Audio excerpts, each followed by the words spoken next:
Samantalang muling gumulong ang investigasyon at pagdinig ng Independent Commission for Infrastructure hinggil sa maanumalyang flood control scandal. Sa katunayan, ngayong araw, isang mambabatas ang umarap para sa pagdinig. Si Juan Antonio, una sa Balita Live.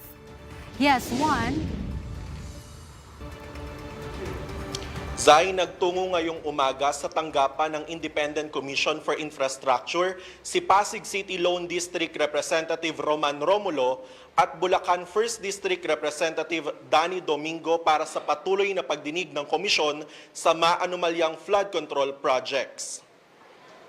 Kapwa idinawit ang dalawang kongresista ng kontratistang sina Pacifico at Sara Diskaya na umano'y nakinabang sa kickbacks mula sa kontrata ng DPWH. Bagamat nauna nang itinanggi ni Congressman Romulo ang anumang kaugnayan niya sa mag-asawang Diskaya, voluntaryo pa rin siyang humarap sa komisyon upang linisin ang kanyang pangalan at patunayan na walang basehan ang mga akusasyon.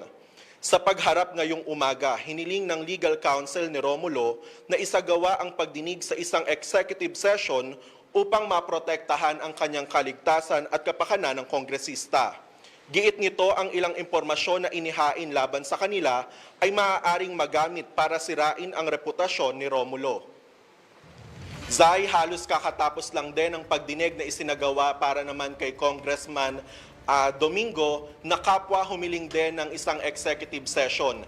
Giit ng legal counsel ni Domingo, kapakanan naman ng pamahalaan ang kanyang prioridad lalo't iniiwasan nila na magkaroon ng dagdag na pressure para sa kasalukuyang sinasagawang investigasyon ng pamahalaan sa Bulacan DPWH 1st District.